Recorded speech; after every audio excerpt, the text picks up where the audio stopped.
Alors, bonjour et bienvenue dans cette nouvelle vidéo où nous allons aborder une séquence pédagogique sur le thème du réchauffement climatique, donc pour des apprenants de niveau C1.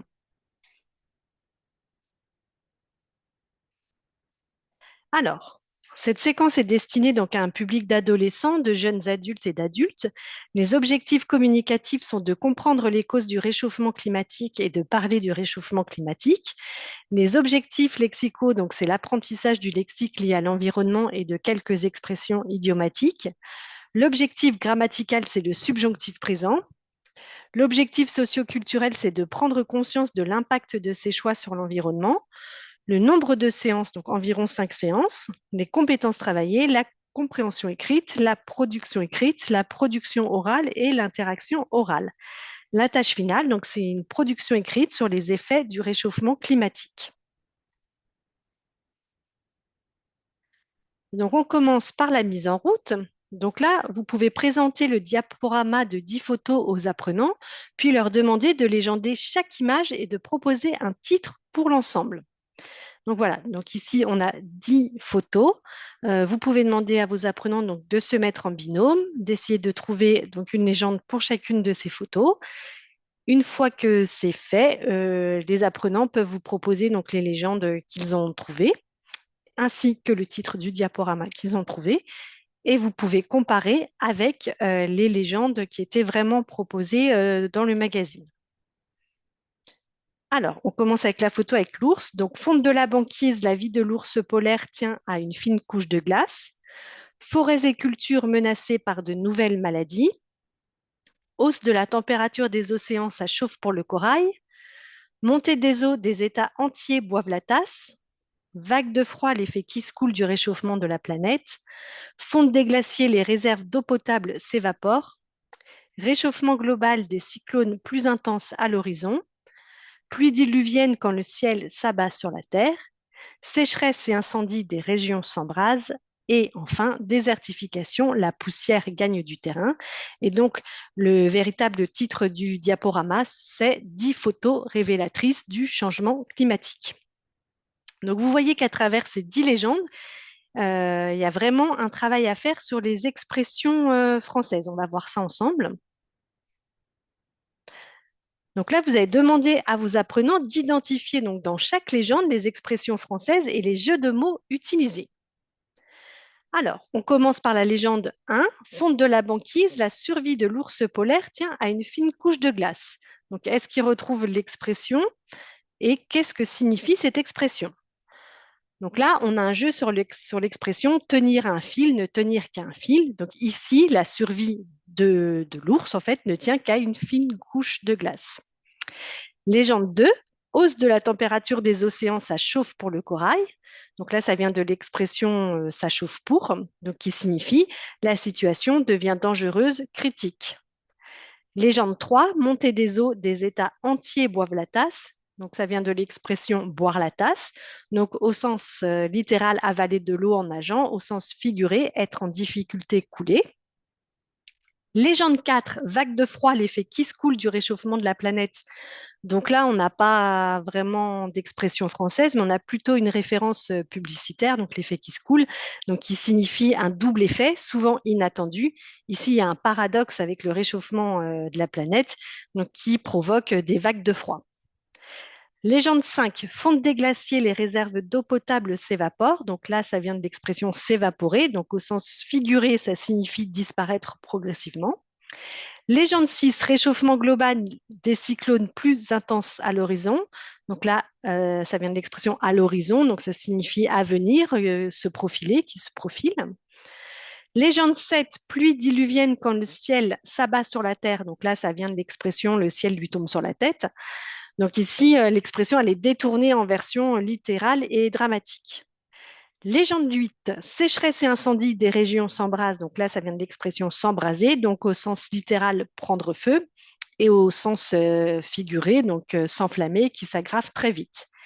Et légende 9, désertification, la poussière gagne du terrain. Donc là, ça vient de l'expression gagner du terrain, qui signifie progresser, s'étendre. Voilà, donc vous voyez qu'il n'y a qu'une légende finalement où on n'avait pas d'expression française ou de jeu de mots. Sinon, il y a vraiment un travail à faire sur ces légendes. Alors, on poursuit. Donc là, vous allez faire lire à vos apprenants un texte intitulé Lutter contre le dérèglement climatique. Donc, je vous laisserai mettre la vidéo sur pause et lire le texte tranquillement. Donc là, vous allez demander à vos apprenants d'associer chaque paragraphe à son titre. Donc là, je les ai mis dans le désordre. Donc, vers la sobriété énergétique, agir face à l'urgence climatique, la science unanime, le syndrome de l'éco-anxiété, un accord universel pour le climat, les glaciers symboles du réchauffement climatique. Alors, on corrige ensemble. Donc, le paragraphe A, c'est la science unanime. Le paragraphe B, les glaciers symboles du réchauffement climatique. Le paragraphe C, vers la sobriété énergétique. Le paragraphe D, un accord universel pour le climat. Le paragraphe E, agir face à l'urgence climatique. Et le paragraphe F, le syndrome de l'éco-anxiété. Donc là, on est dans notre séance numéro 2. Donc voici. Ensuite, on passe aux mots croisés. Donc là, vous pouvez demander à vos apprenants de compléter la grille de mots croisés à partir du lexique du texte, donc lutter contre le dérèglement climatique qu'ils viennent juste de lire. Donc pour faire cette grille de mots croisés, moi j'ai utilisé donc un générateur de mots croisés en ligne Wordis.app. Donc c'est très facile, hein. Vous saisissez vos mots et vos définitions et vous obtenez votre grille de mots croisés prête à l'emploi. Alors, on va regarder la solution ensemble. Donc, verticalement, définition numéro 1, gaz présent dans l'atmosphère qui retiennent la chaleur émise par la Terre, contribuant ainsi à l'effet de serre et au réchauffement climatique. Donc, un gaz à effet de serre. Donc, vous voyez que même si c'est un mot composé, donc tout est accolé, hein. Définition numéro 2, forme d'anxiété liée à la perception des menaces environnementales et au sentiment d'impuissance face aux crises écologiques. Donc là, c'est l'éco-anxiété. Définition numéro 3, donc ce sont des énergies issues de sources naturelles, soleil, eau, vent, qui qui se régénèrent rapidement, et sont considérées comme inépuisables. Donc là, ce sont les énergies renouvelables. Définition numéro 4, ensemble formé par une communauté d'êtres vivants, animaux et végétaux, et par le milieu dans lequel ils vivent. Donc là, c'est un écosystème. Définition numéro 5, processus de réduction de la surface des forêts afin de la destiner à d'autres usages. Là, c'est la déforestation. Et enfin, dernière définition, source d'énergie issue de la transformation de matières organiques anciennes enfouies dans le sol, principalement le charbon, le pétrole et le gaz naturel. Donc là, ce sont les énergies fossiles. Voilà. Donc là, ça va leur permettre de s'approprier, de bien comprendre un petit peu le lexique qui est peut-être un petit peu le lexique lié à l'environnement, au réchauffement climatique qui est peut-être un petit peu plus difficile. Alors, on poursuit avec l'étude de la langue. Donc, après avoir relu l'extrait ci-dessous, demandez aux apprenants s'ils savent à quel temps sont conjuguées les phrases en rose. Une fois le temps identifié, demandez comment ce temps est formé et dans quel cas on l'utilise. Alors, qu'ils viennent un peu dans mon cabinet, dit le docteur Desbioles en parlant de ses confrères sceptiques. Il voit de plus en plus de jeunes en consultation souffrant de ce syndrome. Pourvu que ces jeunes lâchent prise, mais qu'ils ne renoncent pas, qu'ils s'investissent dans des associations et arrêtent de culpabiliser. Donc là, c'est vraiment la toute dernière phrase en fait de ce texte-là, lutter contre le dérèglement climatique. Vous voyez? Alors, est-ce qu'ils reconnaissent ce temps et dans quel cas on l'utilise?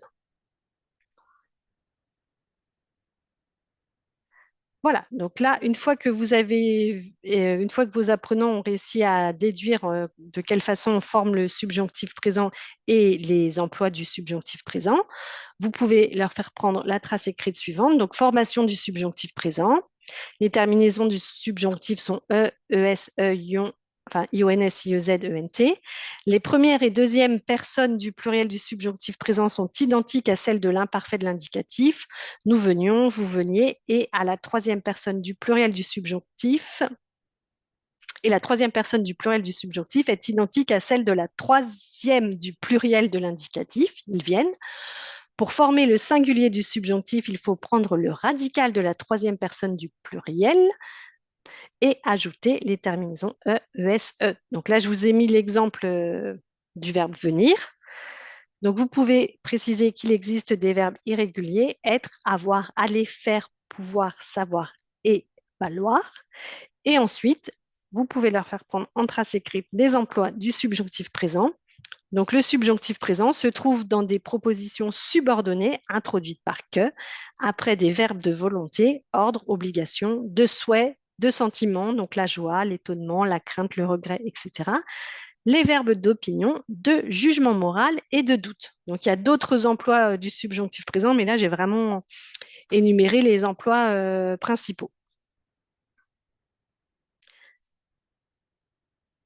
Alors, on continue avec un exercice donc sur le subjonctif présent. Donc, vous demandez à vos apprenants de conjuguer les phrases ci-dessous au subjonctif présent et de retrouver les emplois du subjonctif présent, donc ordre, doute, etc.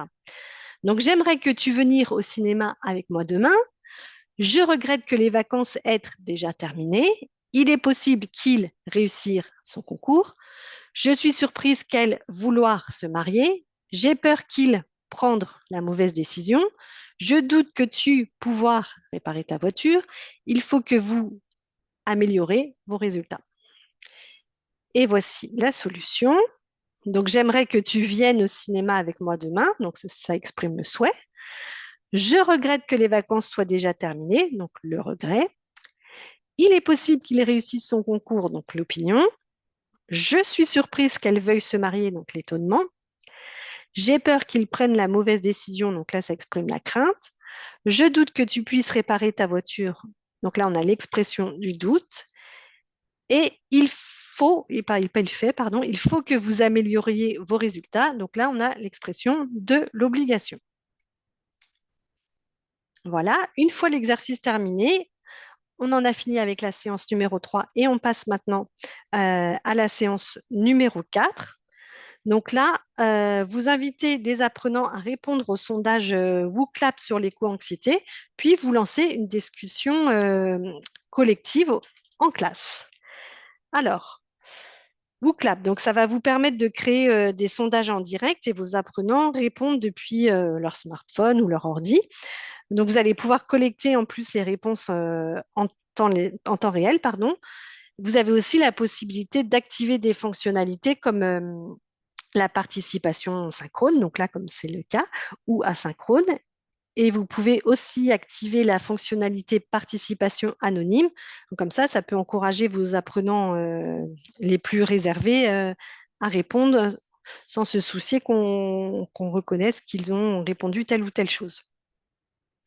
Donc, vous pouvez même avoir des rapports détaillés pour analyser les réponses.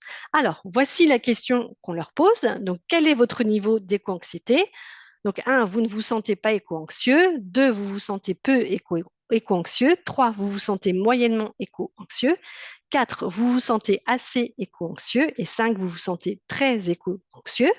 Donc, une fois que les apprenants ont répondu au sondage, donc vous voyez quelle est la réponse qui arrive en majorité. Donc, imaginons que ce soit la dernière, vous vous sentez très éco-anxieux. Bon, là, vous pouvez lancer le dialogue dans la classe, même faire un débat, pourquoi pas, sur l'éco-anxiété. Voilà. Donc, ça permet de travailler l'interaction orale. Alors, on poursuit maintenant avec un Padlet. Donc là, vous pouvez créer un Padlet sur les éco-gestes et inviter chaque apprenant à y ajouter donc sa contribution. Donc là, moi, vous voyez que j'ai créé un Padlet sur les éco-gestes avec 5 sections, 5 colonnes. Donc, optimiser sa consommation énergétique, recycler ses déchets, se déplacer autrement, réduire le gaspillage alimentaire et économiser l'eau. Et puis, donc, moi, j'ai répondu pour mettre quelques exemples. Donc, par exemple, première rubrique, optimiser sa consommation énergétique. Donc, j'ai mis en débrancher ses appareils électroniques lorsqu'ils ne sont pas utilisés, laver son lave-linge à basse température, etc. Donc, vous voyez, enfin, vous connaissez certainement, mais vous voyez que Padlet, bah, ça fonctionne comme un mur virtuel interactif où vous pouvez déposer, organiser et partager des contenus, alors toutes sortes de contenus, des textes, des vidéos, des liens, des documents, des images. Donc, ça va permettre de collaborer facilement avec vos élèves. Donc, Padlet, on l'a dit, ça fonctionne comme un tableau collaboratif en ligne. Donc, vous créez votre Padlet, vous donnez le lien à vos apprenants, vous leur donnez l'accès en écriture. Donc là, ils vont pouvoir publier, ils vont pouvoir commenter et vous pouvez même modérer et valider les posts de vos apprenants avant publication. Voilà pour le Padlet.